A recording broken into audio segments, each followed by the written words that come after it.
Hey everyone, Michael O'Brien here, and today we're going to discuss the wonderful world of crediting in magic.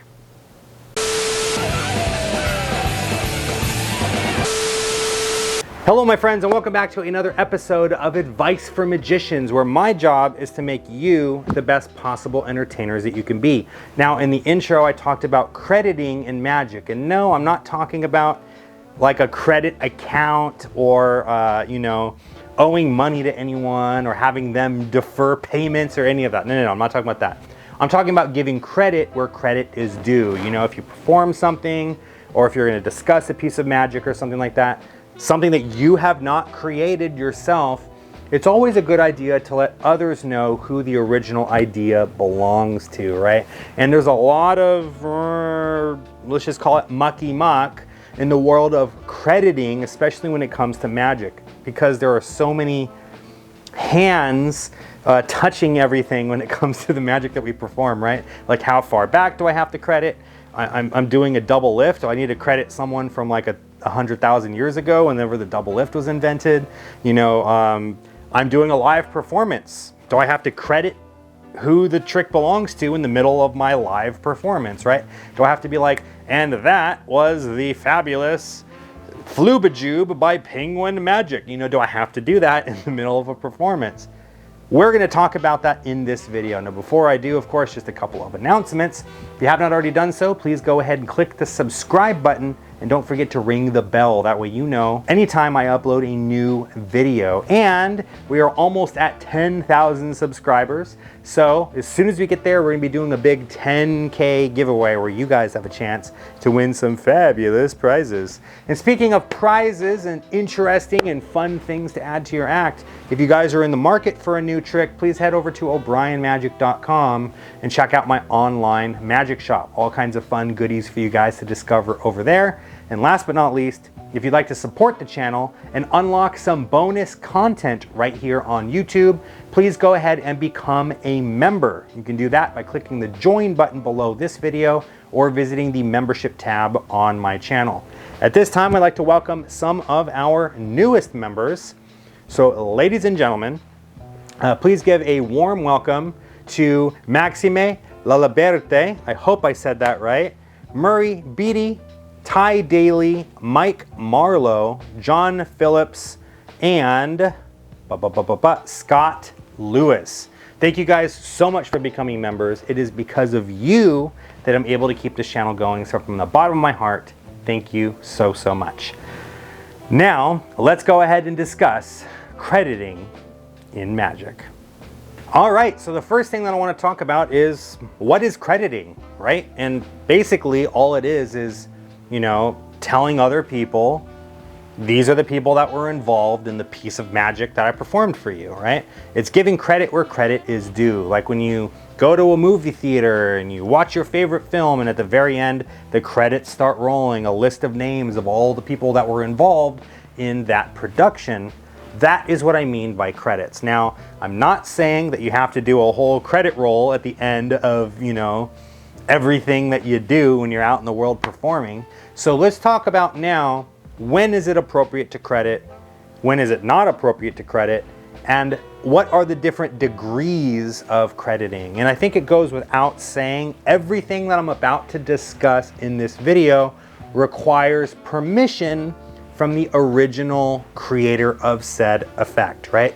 So if you saw a really cool piece of magic, maybe on television, and you're like, oh man, that was really cool, I want to perform that piece of magic, and you go out and start performing it, even if you give credit, if you did not get permission from that person to perform the effect, that ain't cool. You're gonna probably get in trouble for that. So don't do that. Always ask for permission. Hey, so-and-so, I noticed that you're performing X routine. I absolutely love X routine. I would love to perform X routine in my act. Do I have your permission to do that? They might say yes, they might say no. They might say, well, it depends. Maybe if you pay me rights for it. For example, I wanted to perform a piece of magic on television created by Henry Harrius. So the first thing that I did was I went to him and I said, I'd love to perform this piece of magic on television. And he told me, I have absolutely no problem with that. All I ask is that, you know, you make sure that you don't reveal or expose the trick. And he gave me a price that I had to pay him to be able to put it on television, right? So there's different ways to go about that when it comes to getting permission. The other way that you get permission is if that particular piece of magic is on the market. It is a product that you can purchase.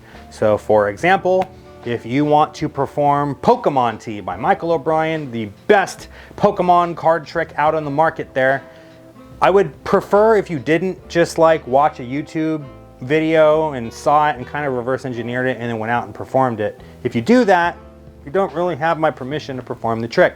But if you go to my website, o'brienmagic.com, and you pick up Pokemon Tea from my website, you watch the tutorial, you learn how to perform the trick, I have no problem with you guys going out into the world and performing that piece of magic. You have my permission to do that because you purchased it from me, right? So I think it goes without saying that you definitely need to have permission for any of this stuff, right? Now, where it starts getting dicey now is when you do perform said piece of magic, do you owe a credit? I bought the thing, right? I paid money for it. I should be able to perform it now without having to go around and tell everyone about this is whatever trick by so-and-so, right? Yes and no, and I'm gonna say it really depends. Now, I personally have gotten myself in hot water with this exact situation. I was not giving proper credits when performing Ninja Plus by Matthew Garrett, and it got to the point where people were actually approaching Matthew Garrett and telling him, oh, that's that linking ring trick by Michael O'Brien, right? And it really, really hurt his feelings because he's a close friend of mine. He's my mentor. He's teaching me his routine. He's giving me his blessing to go out into the world and perform his routine. And I did that, but the bit that I failed to do was to tell people, hey, this isn't my routine. This was taught to me by my mentor, Matthew Garrett. And now I'm out into the world and I'm performing that piece of magic and people are thinking that it's something I created.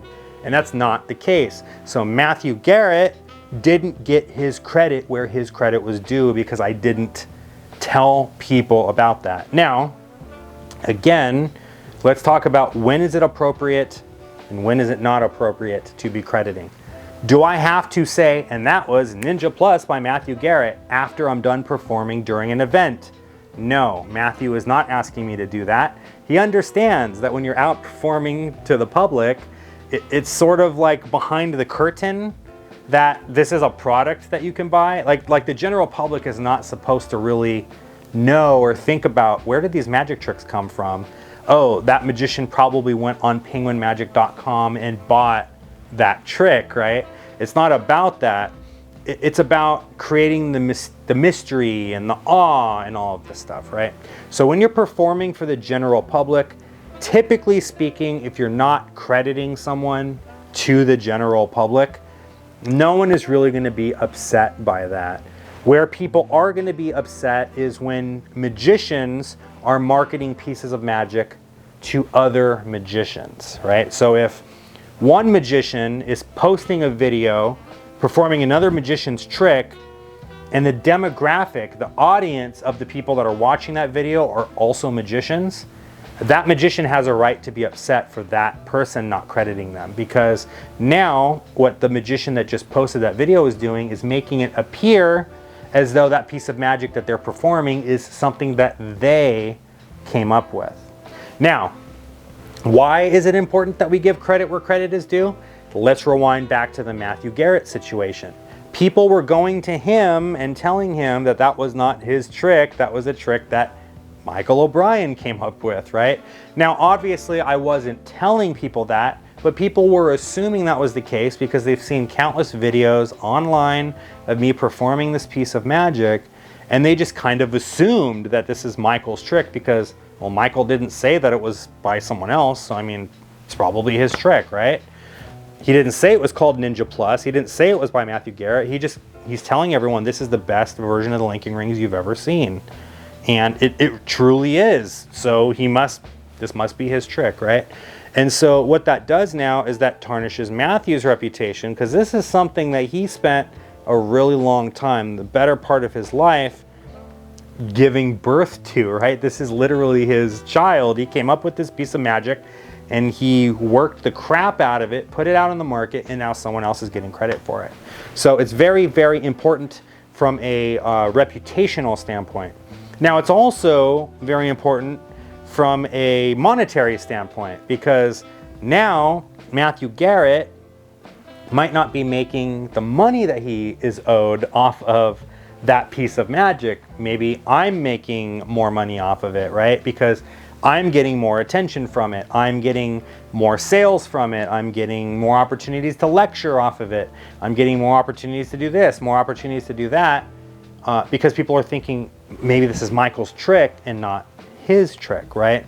So this is kind of a grand example because, you know, him and I have a very close working relationship. We're very good friends, and he's my mentor, and he came to me, you know, and laid it all out for me and said, it's what it is, you know, and I would like for you to not stop performing my routine. I love that you perform it. He gave me permission to perform it on Penn Teller Fool Us, but you need to start making it clear that you're performing my piece of magic, right?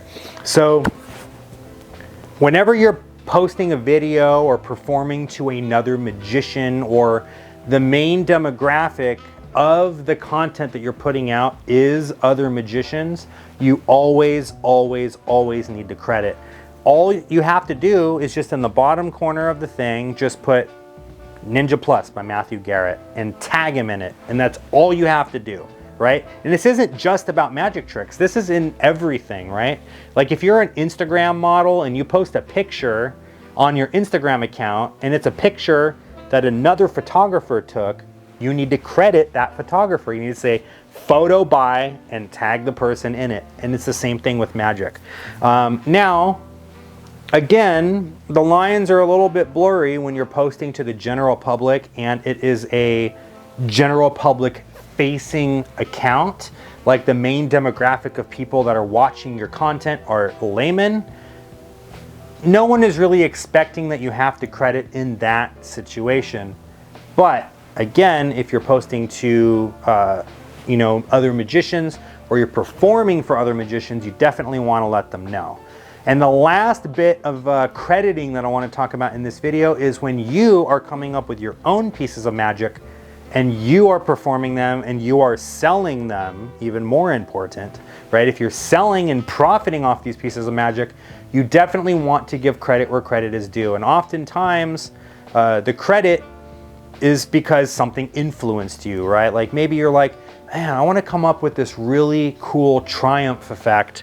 It's an in the hands triumph effect, and it doesn't require a table, and it uses a Pharaoh shuffle instead of like a standard riffle shuffle.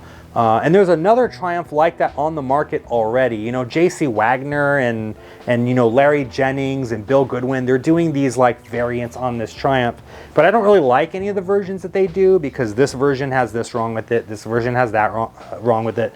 I don't like this, I don't like that. Let me come up with my own way to do it and take little bits and pieces of these you know, pieces of magic from these other people and come up with my own version of this, right?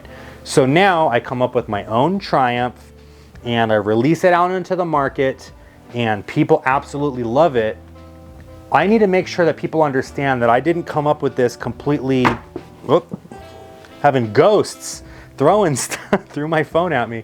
I don't want people to think that I'm completely coming up with this stuff off the top of my head, because that's not true. I borrowed little bits and pieces from other people, right? So I need to make sure to credit those people. I need to credit Larry Jennings, I need to credit Bill Goodwin, I need to credit J.C. Wagner, right?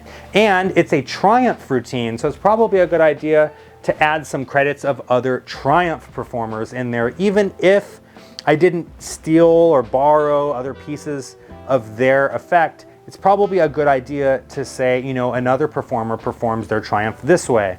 This person was an influence because maybe I liked the flow of their triumph, so I kind of, you know, borrowed a little bit from the timing and the misdirection during the crucial moment, right? Stuff like that. Maybe it wasn't a move, maybe it was a bit of patter that I really enjoyed from this person, so I borrowed that little bit of patter, sprinkled it in over here. It's like making dinner, right?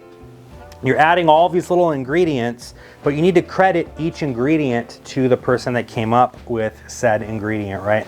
Yeah, at the end of the day, the meal that you made is yours, right? You made this meal using all these different ingredients from all over the place, but you still need to let other people know, you know, where where these ingredients came from and where to go buy these ingredients if they want to learn how to make their own dinner. That's kind of the best analogy that I could think of when it comes to crediting other magicians. It's like, you know, you made this triumph. Maybe they want to go see, you know what? That's a really good triumph. Oh man, Michael credited J.C. Wagner. I wonder what makes J.C. Wagner's triumph different from Michael's. Let me go find J.C. Wagner's triumph, right? And when you do credit, if possible, you don't want to just credit the name and the title of the effect. You also want to credit where they can find it, right? And I'm talking specifically about marketed effects, right? So you might say something like, oh, this is J.C. Wagner, Upstanding Triumph. You can find it in this book, in this chapter, right? Or, you know, it's in Tarbell, because of course it is. It's in Tarbell, volume 3, page 75, or whatever, right? You want to try to give them a source so that they can go back and they can look up the actual source material. Go to a Wikipedia page, any Wikipedia page that you want, read the article, and at the very bottom of the article, they're going to have a list of sources with links to the original source. Now you'll usually notice if it's a good Wikipedia article, there's never one source. It's always a ton of different sources because they wrote that article based on all this information that they got. Again, it's the same when it comes to magic. And the last thing that I'm going to say about this is if you are going to come up with your own idea and you have the opportunity to run the idea past the other magicians that you're getting influence with, I highly, highly recommend that you do this. That way you don't put something out on the market. Even if you did credit them, you don't put something out on the market that is too closely, you know, resembles what they put out. And now they might say, hey, wait a minute. Yeah, you credited me, but you also kind of just re-released the thing that I put out, right? So I don't know. You got to be careful with that. I highly recommend just reaching out to the original creator and kind of getting their blessing, their sign off on it, right? You never know. They might have something that they might want to add to it. They may be like, oh, well, have you thought of doing this? And now you can kind of do like a collaboration and now you can make the project even better, right? But anyways, I hope you guys enjoyed this video. This is the first, well, actually now this is the second video. I filmed the other one just about 20 minutes ago of 2024. And I wanted to just show off, if you haven't watched the other one already, I just wanted to show off a couple of my Christmas presents. Here's one of them, pretty sweet little club jacket. I'll give you a little back shot there so you can see what that looks like. And probably the coolest gift that any YouTuber can get. That's right, their own custom neon sign. Isn't this thing freaking awesome? My wife got me this stuff for Christmas and I just wanted to show it off. I haven't hung this up yet. This is a neon sign, so it's gonna look even more bitchin' when it's lit up. But what do you guys think? What did you think of the video? What do you think of my Christmas gifts? And I will see all of you in the next video. See you later.